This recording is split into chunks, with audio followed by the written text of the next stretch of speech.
Is it going? Did it warn you? Yes, the recording and Oh, yes. wow. Do we have PhDs? I don't know. I mean, today it's questionable. It is questionable. It's hard to say. Sup, y'all? I'm your host. I'm Taylor Onion. This is Hang Time. My guest co-host for the day is Dr. Ashlesha Lokhande, a longtime friend, currently at the NCA National Office where her work focuses on women and gender equity. I can't think of a more perfect person to help me kick this off. Official episode 1 of the new rebranded pod, Hang Time. Dr. Ash, welcome. Thank you. Thank you for having me. This is an honor for sure. I definitely appreciate it. So we're gonna have kind of a unique show today. So obviously we have evolved. The Bloom Pod is now officially Hang Time. We will spend some time touching on, the evolution of the show. But today's show, important to point out that it's gonna be a little bit different than kind of a typical show format, what I did in the past, and kind of me just interviewing guests. After some, what I'll refer to as some gentle nudging, we'll share how Ash has been kind of pushing me to get back to this. I think my favorite way to share what you said is that I needed to get back to podcasting because you listened to me on your walks and you haven't been able to listen to anything in 2 years, basically, because that was the last Right. time we had an episode. Yeah, I was running out of options. Well, I'm very happy to bring it just exclusively for you. That's really the reason I'll why. take it. I'll take it. And I'll start going on walks again. Perfect, perfect. This whole time you haven't been walking, you've just been stationary for 2 years. I love it. Okay, so I mentioned the show will be different from usual. So Ash is gonna serve really as more of a co-host today, and kinda help me share the why and why she's been pushing me aside from just wanting to be able to get back to going on walks again. But Dr. Ash, without further ado, I'm gonna kick it to you. Yeah, thank you. I feel like tables have turned because I was a guest on your podcast a couple of years ago, and here I am. So I think I get to ask the questions this time. You So do. I think you were one of the first 5. I'm gonna I, have to, like, go back and fact check myself on that, but I wanna say yeah, it was the first season is what I definitely first yes. season. Yeah. I'll Yep. take that. Yeah. Right. Well, I think Bloom Pod was such a neat podcast, to be honest. Like I listened to so many stories of people I knew and people I did not know. And the way I would describe it, honestly, is like ordinary people in college athletics and beyond who were doing extraordinary things. So, first of all, thank you for doing that because I got to know so many people through that. But as you make this transition, can you kind of share like the inspiration behind rebranding the Bloom Pod into Hang Time and what took place there? Well, first of all, thank you for saying that.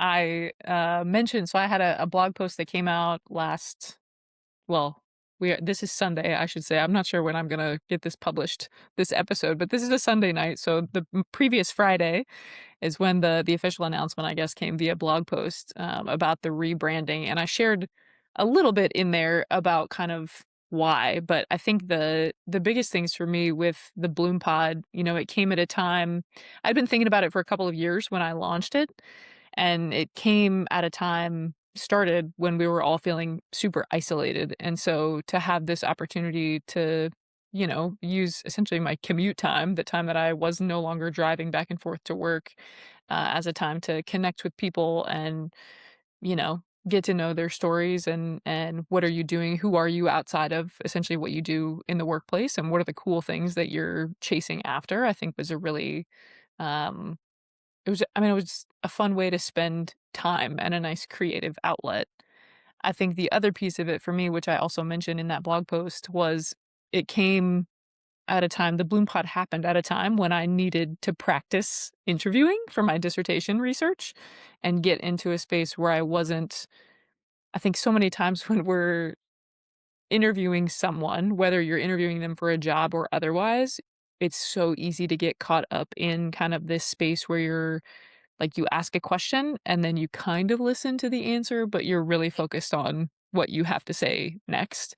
And so for me, this opportunity to really kind of challenge myself to slow down and be in the moment and listen to answers just as much as I was preparing for the next question. Because sometimes I would hear something that had nothing to do with what my next question would be, and then we would go kind of on a tangent, about that. Actually, I was listening to, the last episode with Lacey, Right. Dr. LCJ, and I listened to it the other day again, and there was a point in there where she said something, I think it was about relaxed hustling, and I was like, "You know what? I have something else I wanna talk about, but let's hang on to that for just a second because I want you to Okay. explain more about what you mean." And so I think it was a challenge for me at the time to be able to I stay more in the moment is really the best way that I can say it, and think through some of that stuff. So, hang time, the rebranding, the evolution, if you will, really came, I would say, first and foremost from you nudging me.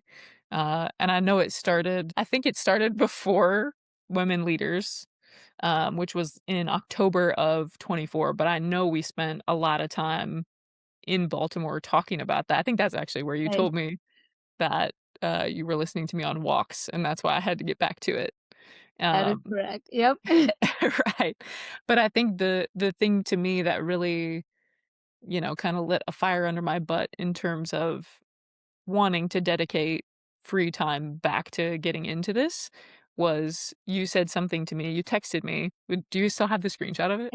I do actually. I won't read the whole thing, but I did say, that you need to get on it because the world was waiting. Yeah, so you sent that to me and I was like, "Ooh," it's one of those texts that you get from somebody who you love and respect and you're like, "Okay, Mhm. they're right. I gotta let me get going on this." And so spent a lot of time obviously thinking through what does that look like, kinda tossed around the idea and Ash has, I'll tell anybody who's tuning in now that Ash, has poor Ash, her inbox and her texts have been blown up by me since she has been pushing me to do this. Like, "What do you think about this? What about this logo? What about this series name?" But, I went back and forth a long time on whether should it still be the Bloom Pod, and this can be a special series.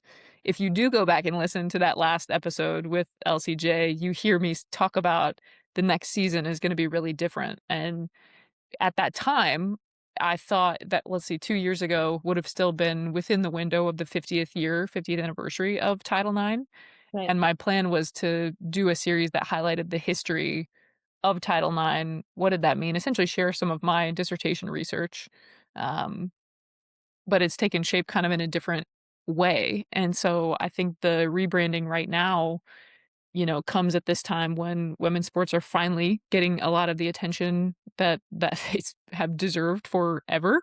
And there are several things that have kind of, set that in motion. But I think the other piece of it is the more I thought about, okay, if this is going to be just a series, I'm going to reach a point where I don't really want to do anything else. Like, I don't really want to talk Right. or seek out. I think the Bloom Pod in some ways was starting to feel saturated is not the right word, but I think about the anecdote of being a river versus a flood.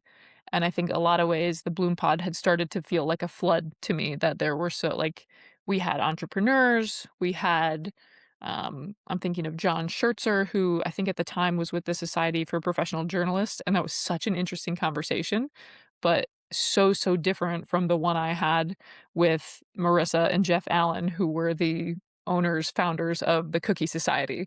And I think it's like, how do you there's it's a wide array of topics, audiences, people who would be interested, whatever. Right. And this evolution to hang time with a focus on women's sports, which really is my passion area. My dissertation is focused on that. And I this is such a long-winded answer, so I'll let you get to your next question too, but Yeah. it feels more intentional to me, and I think some of the branding, which I shared in that blog as well, right? Like, hang time is intentional. If you listen to the trailer, then you heard my silly little pun about, "I used to get some hang time." Like, that's when people ask me like, "Oh, what position did you play in volleyball, when you were in college?" I'm like, "I was an outside," and they're like, "Hmm, you're kinda short, aren't you?" I'm like, "I used to get some hang time, like, I could jump a little bit. Now, not anymore, but, I love back that. back in the day, that was the case, and so, yeah, it felt like the right time, largely because you pushed me, and also, as they say, no time like the present. Absolutely. Yeah. You talked about this a little bit, about your journey as a um, volleyball player. So before I dive into other women's sports on Hang Time, I want to ask you a very important question that I don't think anyone has asked you this before on your podcast because you are the one who asks questions typically. But who's Taylor Onion?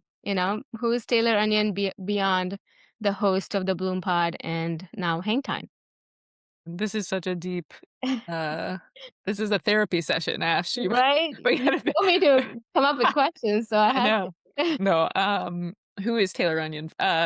First and foremost, farm kid, born and raised in Industry, Illinois. Played volleyball, I talked about that at the University of Illinois. I was there for 4 years, and stuck around to do a master's in recreation, sport, and tourism and work in event management for athletics, and that launched a career in and around college athletics and higher education, which, has led to a number of things, but I think some defining moments in there for me, number 1, being a student athlete at Illinois without question, the experiences that I had and the stage that we played on and the teammates that I have who I still keep in touch with, the group chat's still going crazy today.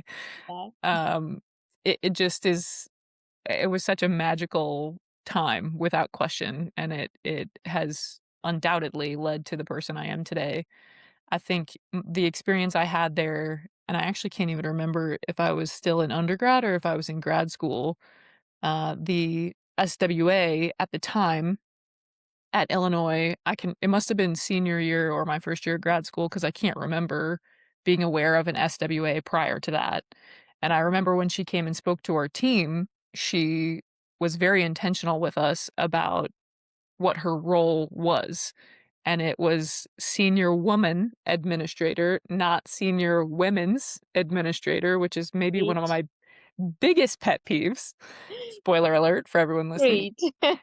So, she was so intentional in sharing that with us and sharing that it was a designation which appointed her as the highest ranking female in the athletic department, and that stuck with me, and so as I started to, get into different full-time roles once my assistantship finished, I started to notice how people talked about that role and that it was, "Oh, she's the senior women's administrator," and, "Oh, she's focused on women's sports," and this, that, and the other, and I think when I started my PhD work, I thought that my focus would be on leadership development and student athletes and how do those 2 things collide, and the further I got into my coursework, the more I started to think about not only the senior woman administrator role, but just organizational behavior. And what does the woman who has that designation in an NCAA Division I department, what does she actually have? Like, does she have decision-making power? Is she really the number 2 person in the department? What does it look like? And as I kinda shifted my focus to be on that, so um, I guess I don't know why I would assume that people would be aware, but I'll share that my dissertation research, the topic is the perception of power of NCAA women serving as senior woman administrator at the NCAA Division I level, which is such a mouthful, but general focus is if you are a D1 SWA, do you actually have power? Is your self-perception that you have decision-making power or, authority over the budget or certain sports or whatever it is? What does that look like? What does it mean? And the further I got into that research, the more fired up I got. Right. And I think defining moment, again, within that research and right around what was cool about that is I was doing my interviews actively and writing, coding, writing, interviewing during the 50th year of Title IX, I which love was that. yeah, it Love was so love cool that. that it lined up that way, but it also led me to, for the work I was doing at the time, interview, Charlotte West and Judy Sweet, both of whom are pioneers, Incredible goats. people. Yes. Charlotte West has a room named after her at the national headquarters, and she also was a name I was very familiar with because I worked at Southern Illinois University in Carbondale, which is where she did her work. Right. And in the interview that I had, um, both of them commented on this. So one of the questions that I had asked them to consider was, or to answer, was about when the AIAW, so the Association for Intercollegiate Athletics for Women, which was the governing body for women's college sports before the NCAA. And so I asked them something to the effect of, when the AIAW merged with the NCAA, what did that experience look like for you? And Charlotte just kinda scoffed and was like, "Merged? We we didn't merge. It was a takeover." And same thing for Judy. Like, That's yeah, it wasn't emerging so much as a hostile takeover. And so I think that having those conversations in that year with those women and hearing their reaction 50 years later, right. still being as fiery as I'm sure it was at the time, not only led me to change the language in my dissertation from merger to takeover, but it's been something that I think has stuck with me and continued to keep me fired up about women's sports and supporting women's sports and making sure that voices are heard. And I don't necessarily have control over what the media does to invest, but I certainly can create a platform and use my voice to help share Yeah, stories of not only women athletes and administrators, but just people who are doing cool things in the land of women's sports. yeah, absolutely, and also, like, rewriting the narrative in some capacity as well, you know? 100%. Yeah, I've read your dissertation because the nerd in me had to, and because I knew your topic and I was so interested in that, so, um, obviously, it it's needed, but also it's something that very many people would not have thought about writing, so thank you for that. Yeah. You're welcome. No, Yeah, now it's gonna be out there. It's thank out there forever, so anybody, thank you for reading find a it. new yes, if anybody wants a new read, we'll put it in the chat or in the po piece of the podcast, so check it out, please. In the show notes, there we go. Right, there you go, that's the word, yeah. Um, all right, so let's talk about hang time a little bit, but before we really get into the nitty-gritty of that, I feel like women's sports is like finally receiving some of the due they deserve, and you said that a little earlier as well. They've always been impactful, always been engaging, always been competitive, and the world feels like it's finally catching up to that. But there is still a lot of work to be done. So, what is your hope with this podcast at this pivotal time? I think, the biggest thing is having the opportunity to, for me, this creative outlet that I've kind of been missing in the last couple of years, but also being in a space where I can talk to women in sports, athletes, administrators, media pros, just, women who are changing the game at every level as women in sports. And I think to be able to have carve out some small window of the media landscape of women's sports coverage. And this is different, right? Like a lot of the things that exist already are talking about women's sports. They're talking about the NBA, the WNBA. They're talking about the NWSL. They're talking about gender equity and pay equity and pro contracts and what's going to happen in the WNBA draft and some of these things that are going on right now with player trade requests and whatever. And that's not what this is. Like we might talk about that if there's a hot topic that's happening. Right? If we had recorded Super Bowl weekend, we would be talking about Serena's appearance in the halftime show, That right? is true. So I think if there's something, like that comes up, then that's great. But the sole focus really of this is not unlike what it was on the Bloom Pod, where it's an opportunity for me to connect with other people and through those connections to bring cool stories to the world. Like I want to hear about cool projects that are happening. And Ash, you and I already talked about like this is a different style of episode right now where we're talking you as the co-host kind of Right, right. helping me to share why now is the time to rebrand. But I want to bring you back because I want to hear about the work that you're doing at the national office that and the spaces that you're focusing on too. But I think that's some of the, you know some of the main stuff, it's to be able to use the power of storytelling. It's, Yeah. you know, in line with the rise in visibility that we've seen NCAA women's basketball viewership skyrocket, certainly volleyball, women's soccer from an attendance standpoint, from a viewership standpoint, skyrocketed. We've got, gosh, I think 4 professional volleyball leagues in that have launched in the Yeah. last year. The WNBA has obviously seen some massive growth in the last, year and a half, 2 years as well, and so I think just being able to carve out space to share stories that I feel like aren't necessarily being told, but also to help share some of the historical context. I don't know I haven't seen that that's something that has been shared, right now. One of the cool connectors that you and I also have is, you get to work with Amy Wilson every single day. I got to connect with her, in Baltimore also. Really, impactful few days at Women Leaders in It was, Baltimore yes, yes, last October. But I think just the conversation, you know, that we had, I think also knew Charlotte West personally, but yes, worked directly with Dr. Christine Grant, who is another huge pioneer. I mean, when you think of on their shoulders, like those are the women who paved the way for us to be doing the things that we're doing today. absolutely. Yeah, Yeah. I'm very lucky I get to work with her every single day.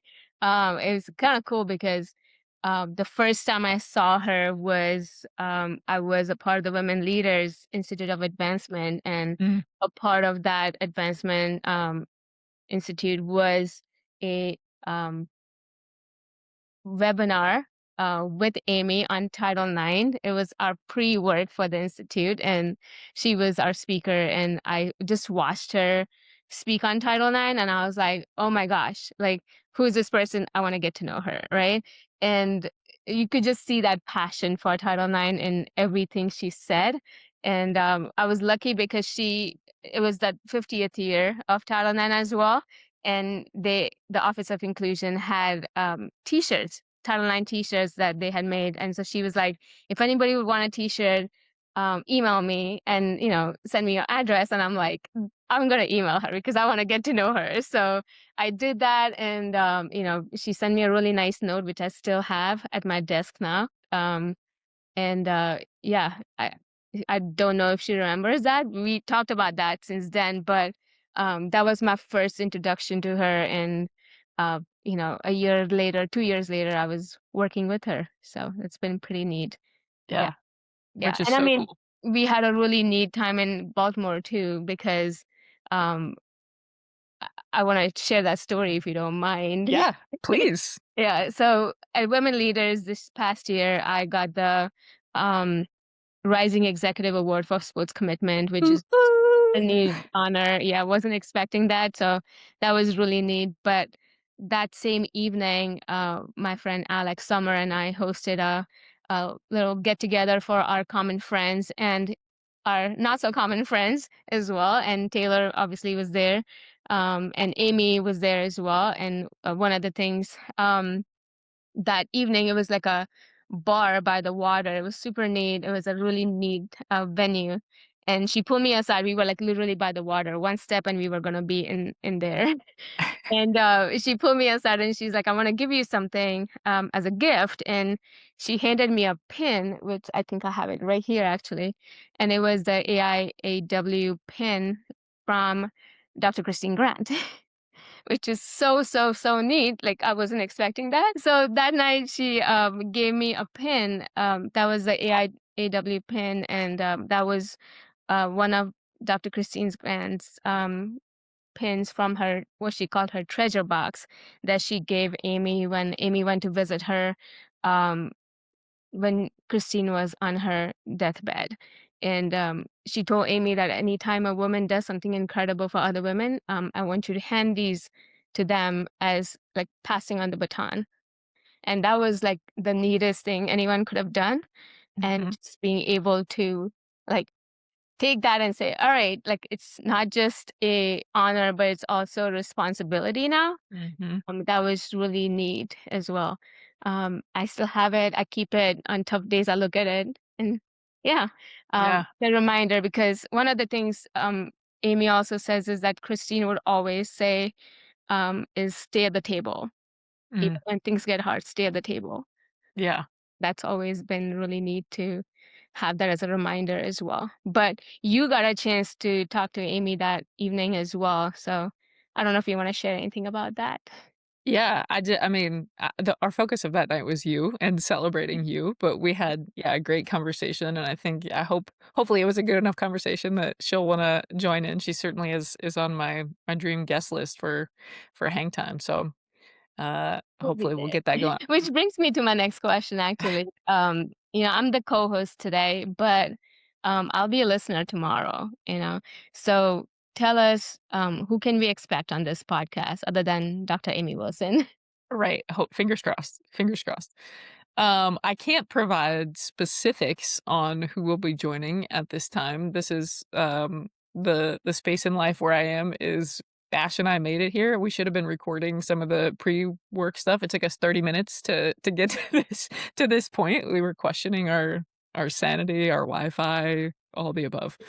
Um, but so I'll say that I have a list, but I'm hoping to get some emails out in the next week or so to recruit folks to come. But you can expect athletes, coaches, journalists, executives, administrators. Just generally, you can expect change makers. I mentioned this is just a space where I want to be talking to women who are changing the narrative and helping to shape the narrative of what women's sports and women in sports looks like for this next phase that we're jumping into. Um, we'll talk about historical context. Obviously, that's one of the biggest reasons I want to have Amy on is to share kind of what we've been through to get to this point today. I saw somebody posted, and I'm gonna have to come back and put it in the show notes because I can't think of who it was off the top of my head, but somebody had recently posted, in 1999, the women's I think it was the World Cup, Brandi Chastain, they win, she rips off her shirt, she slides. I'm gonna come back to that. That's one of the greatest that picture as a kid, and I can remember my mom being like, "Look at this, she ripped off her shirt and slid on her knees in her sports bra. How cool is that?" Right. And I didn't even like, I don't we didn't have soccer unless it was, like, at the YMCA as a kindergartner, so, like, we didn't really have soccer where I grew up, but seeing that was like, "That's so cool." Like, I don't know a ton about the game, but I know from a female athlete standpoint, that was so cool, That was an and iconic photo. yeah, iconic Always is be. that's the word, like, an era-defining photo for women's sports, period. Absolutely. Like, just period. Yep. So, I think it's, being able to share that type of history, but the post was I got off on a tangent because that photo was so cool. The post was talking about how at that time, so in '99, there was so much hype around women's sports and people were saying, "Oh, women's sports have arrived and this is the time and whatever." And then the World Cup ended and there was no social media and there was no way for those athletes to kind of continue to be in people's ears, in front of their faces, those things. Whereas now, I think what we're seeing specifically with the NWSL and with the WNBA is due largely because of social media because like the athletes, you have a general idea of Right. who they are, what's their personalities, some of these things that we didn't necessarily have access to before, and I think it's part of what's led to this moment right now. And I think, women's, um, sports has kinda done a really good job with that. I mean, if you think about Ilona at the Olympics as well, I mean, her we know her because of her social media along with her rugby talent, right? So, what she has done with that as well, it's been incredible, and I mean, there's so many others, like, it's fascinating, but it's also so neat to see that. So, but my hope with this podcast as you bring your guests in is truly that other women and honestly young girls can listen to these people, these incredible women and, say if she can do it, so can I. Mhm. Like paving that path for the next generation, but also for men to hear that and say, all right, how do I assist the women in my life to, be as great as these women that you have on your podcast, and the girl dads to Mhm. make their daughters hear your podcast and hopefully find their inspiration from there. So super excited for that. Fingers crossed. All right, Taylor. So I know you talked about the defining moment, historically, the defining moments with Title IX and all of the things that have happened to bring us here. Is there like one defining moment for you in women's sports from last year that just like stands out? I think I mean, how can you not, A, talk about the WNBA and the growth, and now we've, like, even with Unrivaled and, like, the 3v3 and some of the stuff that we're seeing, I think the other big thing that stands out to me from 2024 is the Caitlin Clark, Angel Reese, Camila Cardoso narrative of the not just of March Madness, but really of that entire year. Um, I don't know, it's, like, hard to frame that, I guess, as, like, a defining moment, but I think if you're thinking of it in the context of there was so much about trash talk really in the last 2 years, right? Especially between Caitlin Clark and Angel Reese, and I think that we're continuing to see it. There was something the other day, I forget who it was, but somebody was caught on a hot mic like, "Oh, such and such can't guard you." And then whoever it was that got called out was like, "Yeah, that's whatever, like, it's part of the game. If this was, Right. men's sports, like, you're not even making a big deal out of this, so why are you trying to start drama where there is none?" But I think that from a defining moment standpoint is starting to, like, reshape how the general population thinks about women's sports. Like, "Oh, they are competitors," and, "Oh, Right. they do trash talk," and, like, "Women can be just as, petty as the men can," and all of these things, and so I think if obviously, those were, like, big headlines last year, but I think the defining moment of it for me is, like, how the narrative is starting to shift around how we write about women's sports, how we talk about women's sports, how we consume women's sports, like, all of those things are shifting, which I think is really, really cool. Yeah, for sure. For me, being in Indy, it's just been really fascinating because I went to the Fever Games maybe a year and a half, 2 years ago, right? And yes, there were people there, but it wasn't a sold out crowd. But a year later, I was lucky, thanks to Amy. I went for Caitlin's first game as a Indiana Fever player, and it was a sold out crowd. And I mean, just watching young girls and young boys just are just there to see her and see what she can do. It's just that was honestly for me like that defining moment from last year. And I remember like looking at Amy and we were like, okay, we're not gonna look at each other because you're gonna start crying, which we ended up crying, obviously. But just the effects of college athletics now transitioning to the WNBA was so neat. Like you talked about the Caitlin and Angel and that now transferring over to the WNBA, and it's here to stay, you know. It was Yeah. always here. We just Right. now on a broader scale. So I Yep. it's definitely exciting Yep. The focus has shifted, which is so cool to see. for sure. So cool to see. Well, I'm gonna let you off the hook here and shift into kind of a wrap up. Well, I'm letting you off the hook in this moment, but please don't think I'm letting you off the hook to come back as a I'll be guest. back. I'll be Yeah, back. yeah. I want you to come back and talk about the work you're doing because it's so important in all aspects, but especially as women in sports, it's so important. Okay, final question. We'll kinda set up what you can expect moving forward. So, a question that I'm gonna ask you is, if you could get some hang time with any woman in sports, who would it be and why? Ooh. Um, I am a former tennis player, so it would be just wild for me to not say Serena Williams.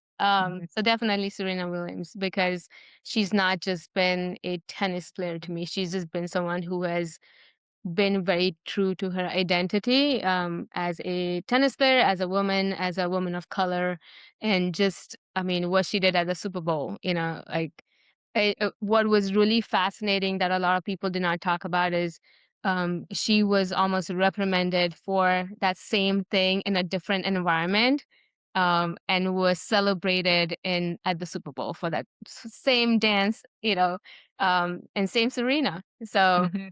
it's just so neat to see that she's found her confidence to say, I can do this on the tennis court and I can go and do this on the football field as well. So, but she's an incredible tennis player, but a woman and even a mom and a wife. So, she would be my person. Love to get some hang time with her. Yeah. When you get some hang time with Serena, I would like to be invited to You that. there. It sounds good. Thank you so much. Thank you so much. What All about right. you? Do you have one? Um, I don't know that I could narrow it down to fit into this window of the podcast. I think the ones that are coming, Serena obviously is top 5 without question. I think,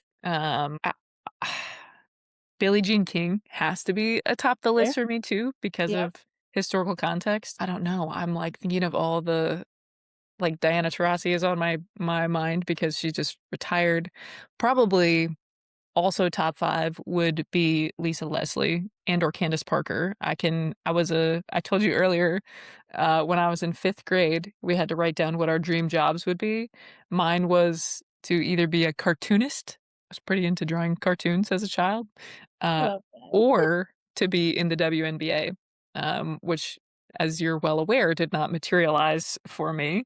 My volleyball teams were always much more successful than my basketball teams, but basketball was my first love. So Lisa Leslie would be great to spend time with. I remember as a kid, like her dunking and what she did with the sparks was like, oh my gosh, amazing. Fair. Yeah, Fair. Yes. amazing. Yeah. Uh, A farm kid to a cartoonist to a WNBA, and you know what? Here that's you right. are, and you're doing great things, so we'll Right. take it. If I could choose, I'm going to say one more because if I could choose, if we expand the question to be anybody, who's still with us or who has passed on, obviously Pat Summitt is Mhm. also a top 5 get some hang time with. Anyway, I'll get off my soapbox because I could name, like, at least 10 more. So, Dr. Ash, all the thanks, all the flowers to you for the gentle nudges that you've been giving me for probably well before October as well, but definitely since October of last year. I appreciate you more than words can share, for what you've done to push me to get to this point, and to bring hang time to headphones near you. I love it. That's Thank you right. for having me. I mean, this is we all need this. I need this on my walk, so I'm excited to see who you bring on and what you do with this. If my gentle nudge was what was needed, I'm here for it. I love it. The call to actions remain the exact same as they were for the Bloom Pod, so follow us on socials, it's Hangtime Pod. The O in pod is actually a 0. Shout out to the other people who already had Hangtime Pod on social platforms. So if you're following Hangtime P0D on X and on Instagram, you can follow along and find out who the next guests are going to be. Would also love to hear from folks if you have suggestions on guests. What stories need to be told? Help me figure out who those folks are going to be. I won't make Ash come back every single time, but she will come back as a guest for sure. At some point, yes. Yep. All right. Well, Ash, thank you so much. And until next time, let's get some hang time. Love it. Thank you.